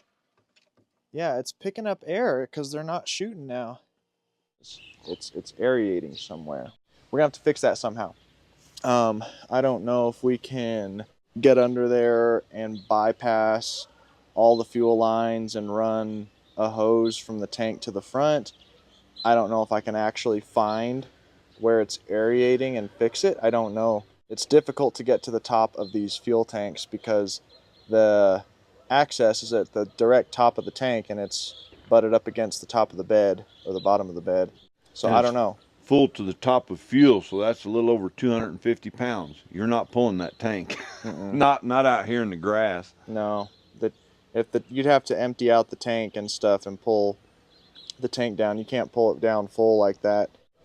I'm not sure what I'm going to do right now. I'm going to just look at the fuel lines, see what I can find, I guess, and then see where we can go from there. All right, so we may have a development. All right, you ready? Are you ready? Major development. Yeah. So I got under there and I looked at them fuel lines. Everything looked perfect. You can see the top of the tank if you really crane your head in there. The fuel lines coming off the top of the tank look good. Most of them are metal that run down the frame. And then there's a braided fuel line at the front of the frame. All the hoses look good. All the lines look good. What the heck, right? So I got to thinking, what could be getting air in them lines? There is a fuel heater on these trucks. So there's a grid heater right here. It heats the air, okay? But there's a fuel heater right to the left of the lift pump. All right, let me see if I can get you in to see what I'm talking about. Here's the lift pump. Here's the fuel heater. It's actually bolted to the lift pump. And then there's the outlet. There's the inlet of the lift pump. And the hose that goes from that brass fitting to that is what I took off yesterday. So you can see I have a hose now routed somewhere else. And that fuel heater / pre-filter, they call it, has O-rings in it. And those O-rings can cause aeration in the fuel. Okay, so I bypassed the fuel heater and put the fuel hose straight from the lift pump to the metal fuel line. And I pumped the bleeder and I got good fuel. And I loosened up the main feed line on the pump. I got good fuel. Got the injection lines loose. We're going to crank it. We're going to see if it runs this time. I think we may be onto something.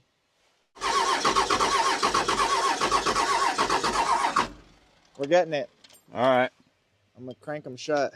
All right. Yeah, we're getting fuel. Actually, to all of them. Okay. Moment of truth. It should, wait a minute. Okay, I got wood there. Give it a whirl.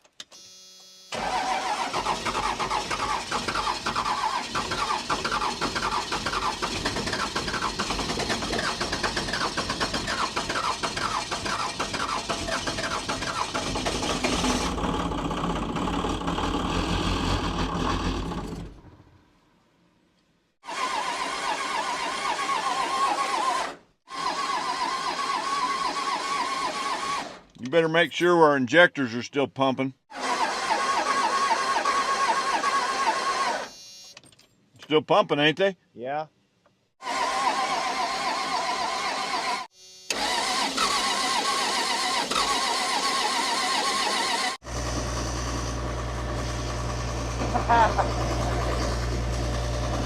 Got it. That one was tough. Never had one that tough. Oh my gosh. Yeah, Dad was cranking it and we stopped for a minute and we were like, well, I don't know, is the timing off? Did the engine shift when I was tightening the bolt or the pump shift? I don't know. We were literally about to dig into that thing and I said, let me get behind it and try it. And I got behind it and I did it and it fired up.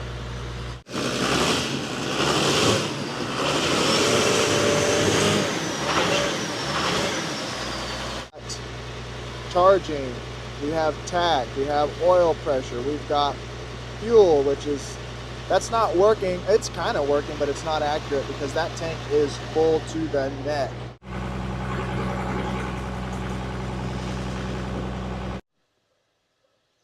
Now move it. Okay, Park. How is it? Is it in neutral or park? It's in drive. When it gets full, it'll go.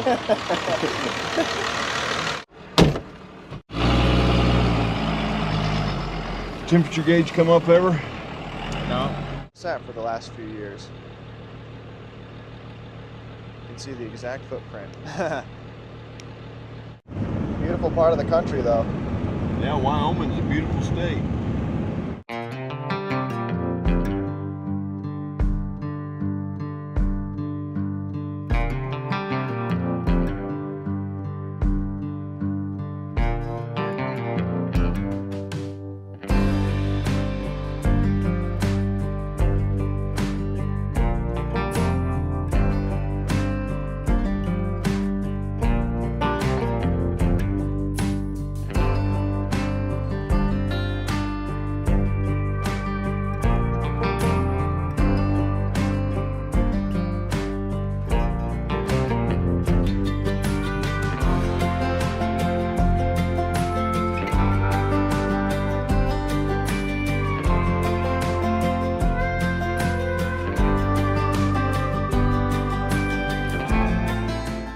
So we have a pretty interesting development in the story of getting back down to Tucson.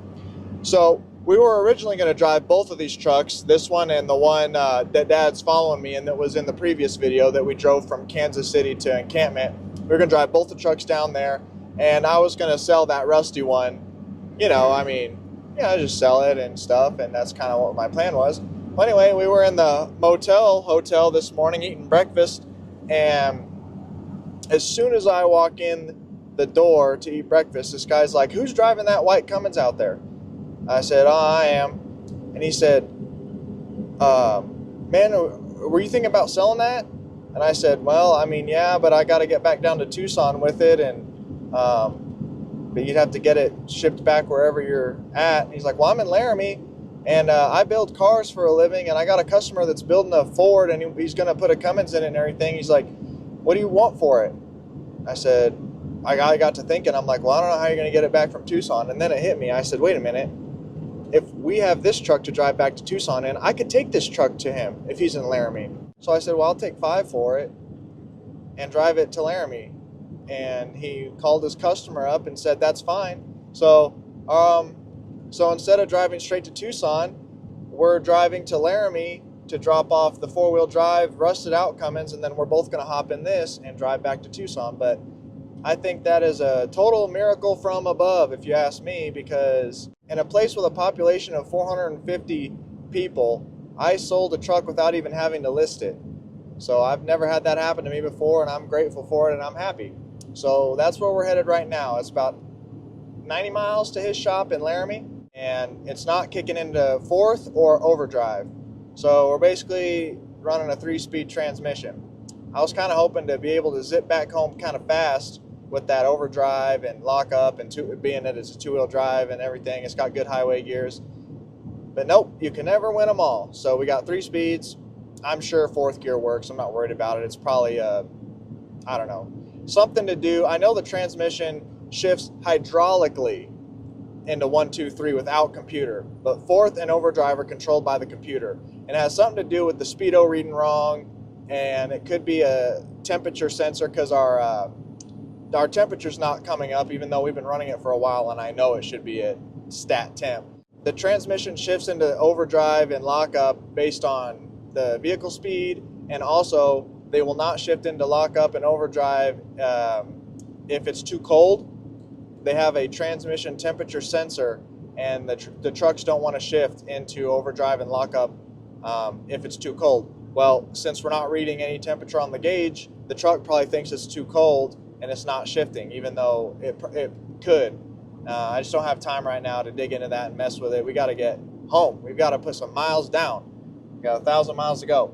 So we'll look into that later. So we got here to Travis's shop. He's got the same name as me. He did buy the truck.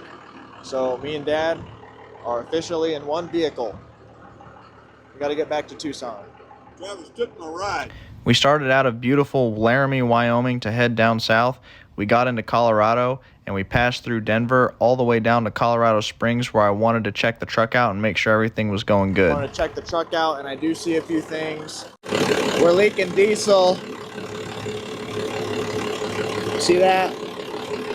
Pretty bad out of this. A few of these were leaking. I think this one and this one was leaking. I tightened them up and they're pretty dry, but number 6 back there is still wet.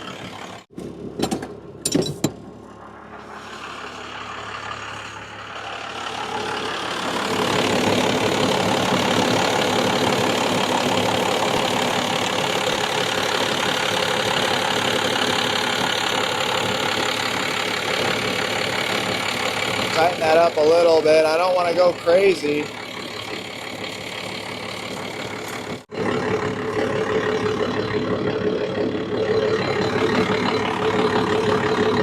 That injector line's dry.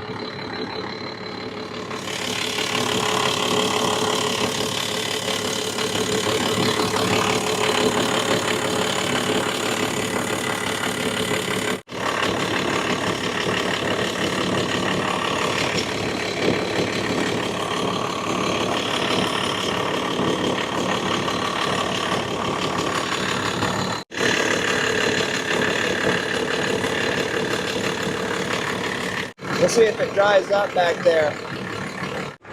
Dripping from the transmission.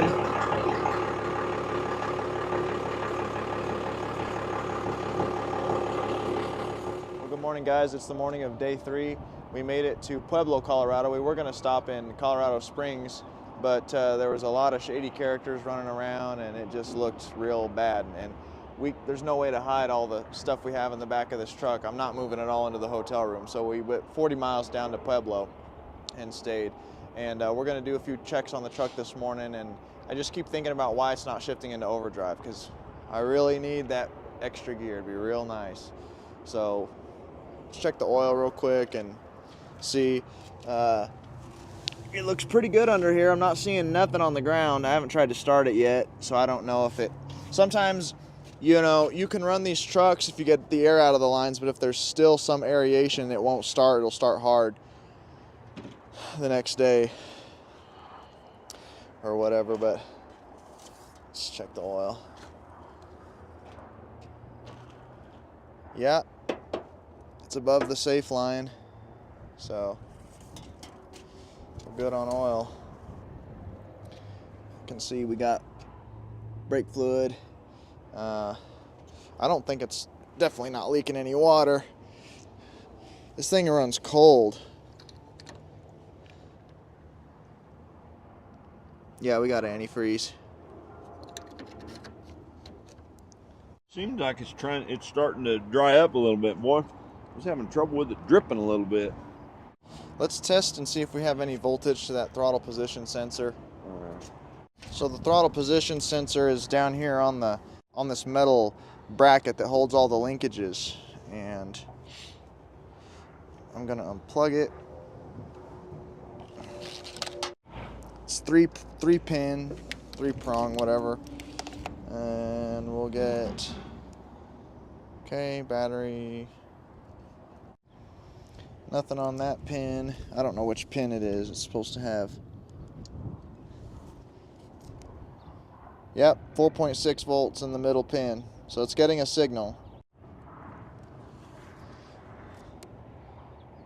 Yeah, that one's 5 volts. Oh, that's weird. 5 amp. Both, 2 of them are getting voltage. Yeah, I'm not for sure. I don't know why that 2 would be. I can just pop that thing off with 2 8mm bolts and just twist it and see if it's... Well, we could actually pull it out and see if it's stripped or anything. Look at that. So I got the throttle position sensor off. It's all nasty and gummy in there. Oh, it looks broke. Is it broke? Well, let's clean it off before we can see. Oh, it does look broke. Well, there's too much gunk on it. I can't even tell. Huh. I'll be darned.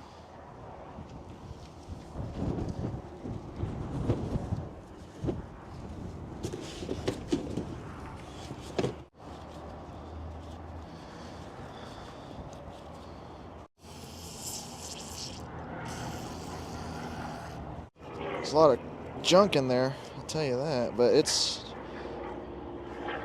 still in there. Oh, maybe not. It looked broke. You know.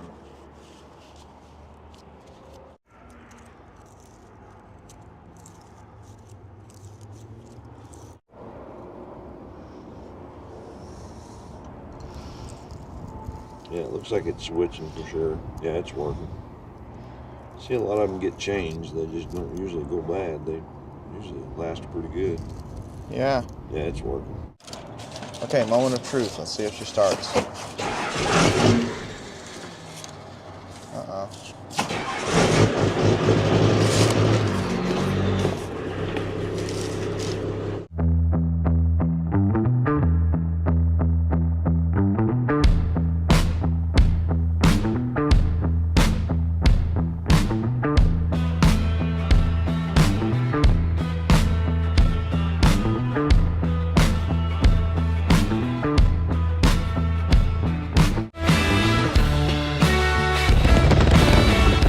We stopped here in New Mexico at a rest stop, and you know, I never did check this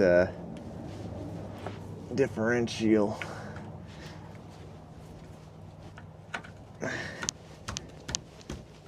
Can you give me a hammer?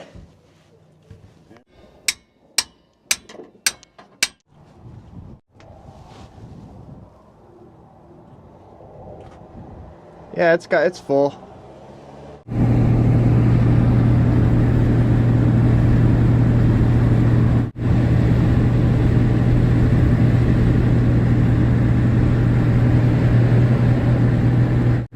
We just stopped in Albuquerque. We filled up in Las Vegas, New Mexico. There's a Las Vegas, Nevada, and New Mexico. And that was 127 miles ago, and we just filled up 8 gallons, so it's getting about 15, 16 miles to the gallon. I don't know. It was 19, now it's 16.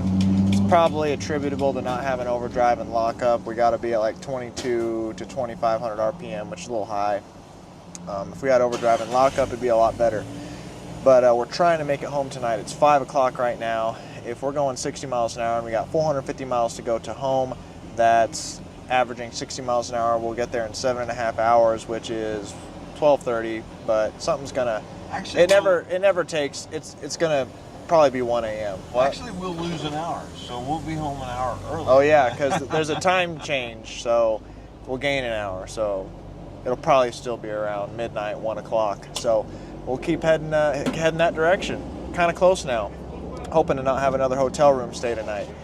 It's crazy. They're so expensive. Even a cheap hotel, cheapest motel, you know, we're no frills. I'm no frills. Dad's no frills. The cheapest, whatever you got. If it's got a hot shower, a continental breakfast is nice, but not always. I mean, it's $90, $90 to $100 to stay in any hotel room in the country.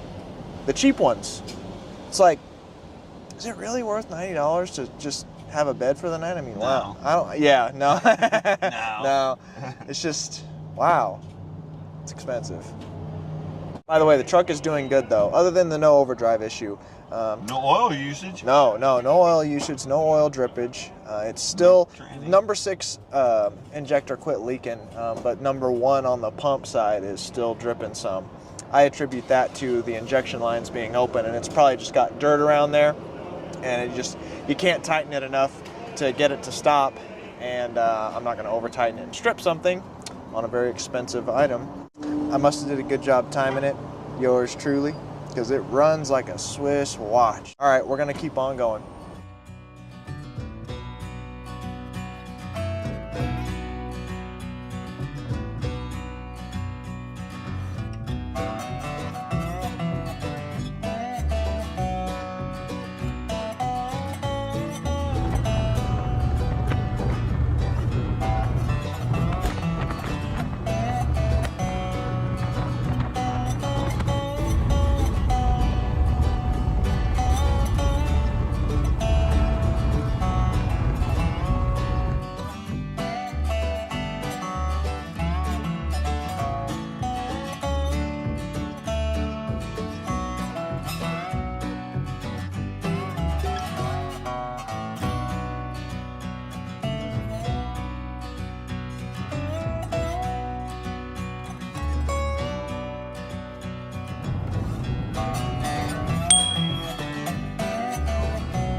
It's 1:20 in the morning. We made it over 1,000 miles, I think it is, from Encampment, Wyoming, back down to Tucson, Arizona, going straight down through Colorado, through New Mexico, down west, back to here. We drove 796 miles, almost 800 today in one shot to get home, and the truck did great. Excellent. At 60 miles an hour. Like to have been going a little faster, but the truck didn't skip a beat. The engine just sung a song the whole way. The good news is we got it going, but the bad news is like the original problem was such a simple fix that none of that really needed to be done. You know, we had to put it all together and then really fix the original problem before the mechanics got a hold of it and misdiagnosed it with a bad pump, when really it was the fuel heater had bad O-rings and it was sucking air, and all they would have had to do was delete it and bypass it. A lot of guys delete that fuel heater anyway, so it's not a big deal. That was it. It was a $3 length of hose, you know, essentially, which is crazy to think about. That's what it was. People misdiagnose these trucks all the time. Very fine-tuned machine. Diesels are extremely fine-tuned, and simple problems like that can cause like major mayhem on people's lives. John was a very good man, and it was terrible to see it. Just a series of lemony snickets, a series of bad events happened, and misdiagnose, cost him a lot of money.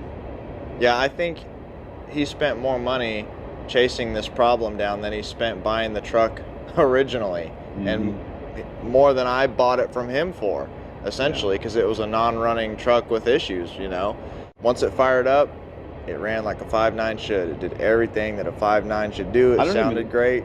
I don't even think we added any oil. I didn't even change the oil. We didn't change oil, and we didn't add any oil all the way here. The oil looked good. It was nice and gold. What he said it was, brand new. Yeah, I mean, it didn't even look old. It wasn't dark or anything. But this 1,000-mile journey from Encampment to Wyoming is actually part of a 3-part series. This is the last part, getting back home. This was actually a 3,258-mile trip from Tucson to Kansas City to Dalton at Pole Barn Garage's place. We like to thank Dalton and Jess for being so polite and nice. And I hope you guys enjoyed this 3-part series. I hope you guys enjoyed this video on its own. A lot of work went into it, a lot of planning. We thank you guys for watching and for viewing these videos. We give it our all, you know, we give it our all. With that, guys, I'm gonna go to bed. We'll see you guys in the next one. We'll see you. That's it. And scene.